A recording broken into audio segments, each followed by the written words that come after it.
तो कुल बात ये है कि खेसारी भैया ने एक्टिंग गलत कर दिया। जो हरियाणवी सॉन्ग आने वाला था लेकिन वो आ चुका है, ठीक है, लेकिन उसमें बात ये हुआ कि उसमें एक्टिंग को गड़बड़ कर दिया खेसारी ने, ठीक है। जैसे मैं मानता हूँ, जैसे हिप सॉन्ग आता है, हिप सॉन्ग का कोई भी एक्टर होता है तो सिर्फ एक्टिंग करता है, मुंह नहीं हिलाता है, ठीक है।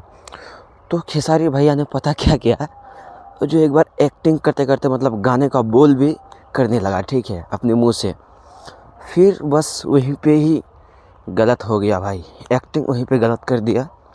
लेकिन गाने तो धमाकेदार गाने हैं, बट गाने को तो समझ में नहीं आ रहा है। जितने भी बिहार की फ़ैन हैं उनको गाने समझ में तो नहीं आया है, ये बात तय है, ठीक है।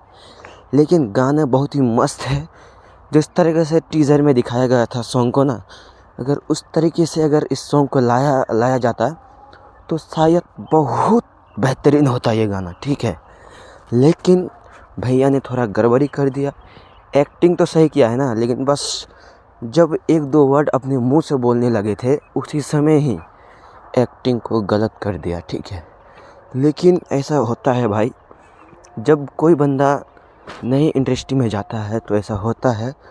बट बहुत ही बवाल सॉन्ग है, आप लोग इस सॉन्ग को ज़रूर सुनना, ठीक है। इस सॉन्ग को सुनने के बाद दिल को फीलिंग आता है भाई कि नहीं, हमारे ट्रेंडिंग स्टार 2.0 फिर वापस आ रहा है। तो इसीलिए इसका नाम 2.0 रख दिए हैं। तो क्या बोलना चाहते हैं आप लोग? तो कमेंट बॉक्स में ज़रूर बताएं कि इस गाने को कितना नंबर दिया जाए, ठीक है। 10 दिया जाए कि 8-9 दिया जाए, आप अपना राय कमेंट बॉक्स में ज़रूर रखना। अगर इस चैनल पे पहली बार आए हैं तो भाई चैनल को सब्सक्राइब कर सकते हैं। बाकी आपका मज़े